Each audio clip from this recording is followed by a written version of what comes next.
Shabbat Ha'atzmaut, Tazria, Metzora. Je vais lire la paracha de Tazria uniquement. L'Éternel parla à Moïse en ces termes. Parle ainsi aux enfants d'Israël. Lorsqu'une femme ayant conçu enfantera un mâle, elle sera impure durant 7 jours, comme lorsqu'elle est isolée à cause de sa souffrance. Au 8e jour, on circoncira l'excroissance de l'enfant, puis 33 jours durant, la femme restera dans le sang de purification, elle ne touchera à rien de consacré, elle n'entrera point dans le saint lieu, que les jours de sa purification ne soient accomplis. Si c'est une fille qu'elle met au monde, elle sera impure 2 semaines, comme lors de son isolement, puis durant 66 jours, elle restera dans le sang de purification. Quand sera accompli le temps de sa purification, pour un garçon ou pour une fille, elle apportera un agneau d'1 an comme holocauste et une jeune colombe ou une tourterelle comme expiatoire à l'entrée de la tente d'assignation et les remettra au pontife.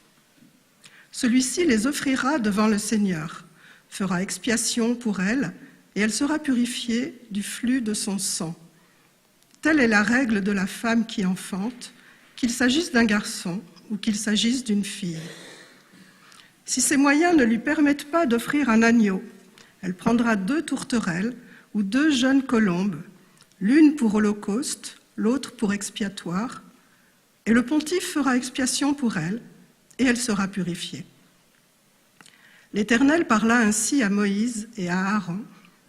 S'il se forme sur la peau d'un homme une tumeur, ou une dartre, ou une tache, pouvant dégénérer sur cette peau en affection lépreuse, il sera présenté à Aaron, le pontife, ou à quelqu'un des pontifes, ses fils. Le pontife examinera cette affection de la peau. Si le poil qui s'y trouve est devenu blanc et que la plaie paraisse plus profonde que la peau du corps, c'est une plaie de lèpre. Cela constaté, le pontife le déclarera impur.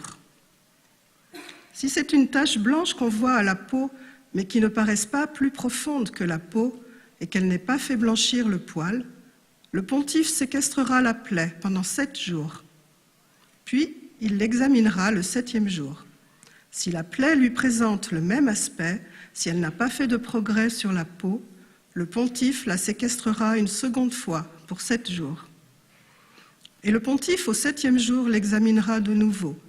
Si cette plaie s'est affaiblie et qu'elle n'ait fait aucun progrès sur la peau, le pontife la déclarera pure.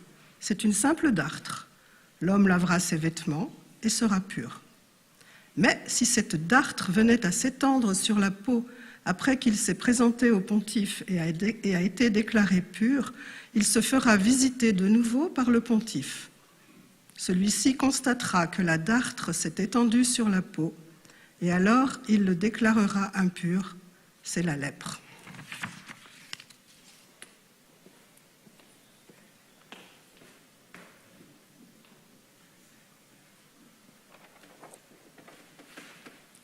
Shabbat Shalom.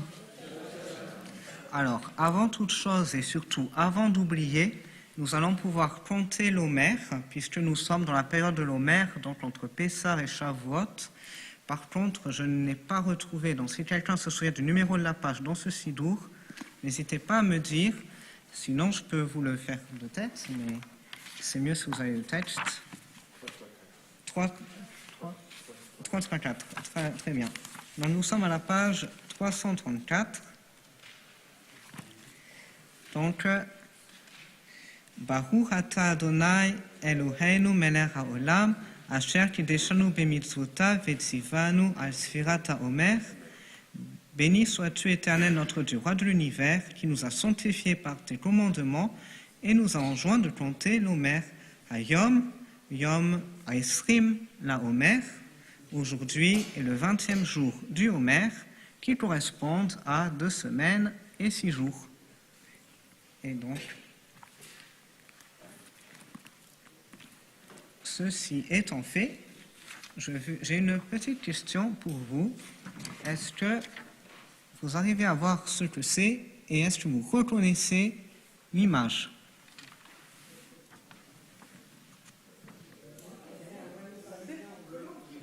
Alors, c'est un moineau, effectivement.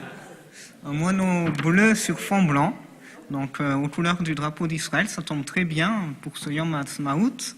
Et je l'ai entendu aussi l'ancien logo de Twitter, qui maintenant s'appelle X. Mais bon, pendant un certain temps, c'était Twitter avec ce logo.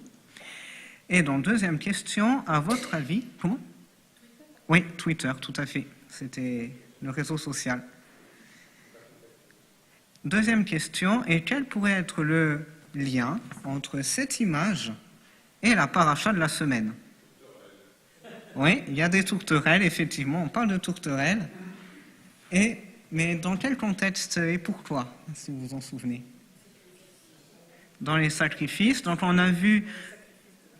Ouais, donc là, c'est ce qui vient d'être lu par rapport à la femme qui a eu un enfant et qui ensuite va devoir apporter des sacrifices à la fin d'une certaine période. Mais on parle de nos tourterelles ou des colombes au sujet d'un autre rituel dans la même paracha. Pour remplacer les agneaux, oui, c'est vrai, mais encore à un autre moment. Est-ce que quelqu'un s'en souvient dans la suite qui n'a pas été lu aujourd'hui, enfin ce soir ? Non ? Alors, dans la suite, on a commencé à lire le texte sur la personne atteinte de lèpre, ou ce que les anciens, bon, c'est pas forcément la lèpre, mais la tsara'at, qui est souvent traduite en français par lèpre. Et on nous explique que lorsqu'une personne était atteinte de cette affection, qui était donc confirmée par le Kohen, elle devait s'isoler tant qu'elle était malade, entre guillemets, et lorsqu'elle était guérie, alors elle pouvait être réintégrée dans le camp, et elle devait, le jour de sa réintégration dans le camp, faire un rituel avec le Kohen un peu spécial, qui impliquait 2 oiseaux. Un oiseau qui était égorgé, et un oiseau qui était relâché au-dessus des champs. Et donc, à partir de ce rituel, les rabbins qui ont commenté cette paracha ont dit que ces oiseaux pouvaient faire référence au fait que la personne qui a été atteinte de cette maladie aurait été frappée à cause de la médisance, parce qu'une personne qui aurait peut-être un peu trop parlé. Et du coup, Rashi nous explique que ce rituel avec les oiseaux fait référence au fait que les oiseaux n'arrêtent pas de pépier, de caqueter, bref, ils n'arrêtent pas de faire entendre leur voix, et qu'à force de trop parler aussi, parfois les humains peuvent en venir à dire de mauvaises paroles.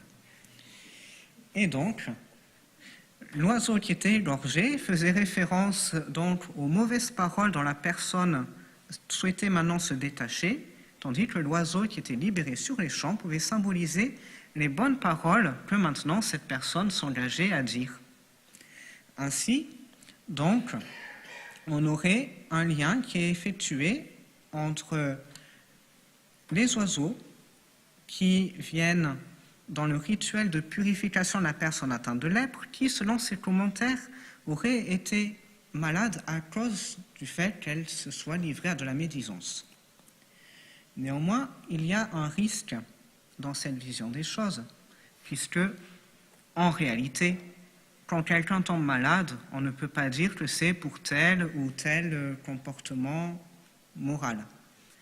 On ne peut pas faire vraiment de lien de cause à effet entre le fait d'être atteint d'une maladie cutanée ou autre et le fait d'avoir commis telle ou telle transgression. Souvent, on le sait maintenant, les maladies vont avoir simplement des causes génétiques. Parfois, on est prédisposé ou non à telle maladie. Des causes environnementales, eh bien, on peut attraper un virus, une bactérie ou autre microbe, ou des causes liées à l'hygiène de vie, mais tout ceci n'a pas vraiment de lien avec, finalement, le comportement moral de la personne. Et donc, il convient de faire attention à ne pas dire « Ah, si telle personne a telle maladie, c'est forcément qu'elle a fait telle chose. » Sinon, on en viendrait peut-être justement à tomber dans le travers de la médisance et du lachon hara, qui nous en apprend souvent plus sur la personne qui s'y livre que sur la personne qui est ainsi diffamée, puisque les rabbins nous disent ailleurs toute personne qui déclare une autre personne invalide, c'est par sa propre invalidité qu'elle la déclare invalide. Donc ainsi, dans le Talmud, quelqu'un qui n'arrêterait pas de critiquer les autres en disant que leur ascendance est mauvaise, eh bien, peut-être que ça, on pourrait lui dire, aurais-tu un problème avec ta propre ascendance, pour ainsi dénigrer les autres. Et donc, tout ça pour dire que le lien entre cette maladie de peau et donc la médisance est un lien purement symbolique, donc il n'est pas à prendre au pied de la lettre dans le fait de faire un lien entre une maladie et un comportement moral. Et en effet, on peut voir quelque chose d'intéressant dans le fait que la personne qui est atteinte de cette maladie de peau devait s'isoler hors du camp. Alors ça peut simplement paraître logique. Quelqu'un qui est malade est mis en quarantaine pour éviter que son affection se répande si c'est une maladie contagieuse. Néanmoins, ce qui peut être surprenant, c'est que dans la Torah, on nous parle d'isoler la personne malade pour cette affection en particulier. On ne va pas nous dire d'isoler une personne qui a une gastroentérite ou je ne sais quelle autre maladie. C'est vraiment ce, soi-disant, lépreux qui devait être hors du camp. Peut-être que finalement, la raison d'isoler la personne qui se serait laissée aller à de la médisance est surtout peut-être un besoin que nous avons tous en tant qu'êtres humains parfois de s'isoler un peu du monde, de prendre un pas en arrière, un pas de côté, pour pouvoir prendre du recul. Parce que si on en vient à médire, à dire de mauvaises choses, c'est peut-être qu'on a un petit peu trop le nez dans le guidon, entre guillemets, par rapport aux disputes qu'on peut avoir avec les gens, etc. Et que parfois, prendre un temps un peu de retrait, un peu de mise à l'écart, peut nous permettre de réfléchir, de s'apaiser et de revenir ensuite dans la société dans de bien meilleures dispositions et donc en ayant reconnu que parfois peut-être on s'est un peu laissé aller. Et peut-être que parfois aussi ça peut être bénéfique de prendre un petit peu de recul par rapport aux réseaux sociaux parce qu'on peut avoir tendance à y réagir un petit peu trop à vif et après on le voit souvent, la moutarde monte très vite là-dessus et bon, on peut avoir parfois des mots qui vont dépasser les intentions initiales. Alors que si on prend justement ce temps de retrait, après on peut revenir de manière un peu plus posée, répondre sur les réseaux sociaux par exemple. Et donc, en ce moment, nous célébrons Yom HaAtzmaut, c'est le 77e anniversaire de l'État d'Israël. On voit que encore souvent dans l'actualité du pays qu'il y a beaucoup de fractures et de dissensions. Et on peut espérer que justement, si les uns et les autres prennent parfois un peu de recul et peuvent arriver à prendre du calme, à se mettre un peu en retrait d'un monde où on parle un peu trop, où il y a un peu trop de paroles, on puisse arriver peut-être à réinstaurer du dialogue entre différents groupes du pays pour arriver à des échanges plus constructifs et sans violence, et que Israël puisse, dans les années qui suivent, avoir une belle et longue vie en paix à l'intérieur et aussi avec ses voisins. Et je vous souhaite à tous Shabbat Shalom.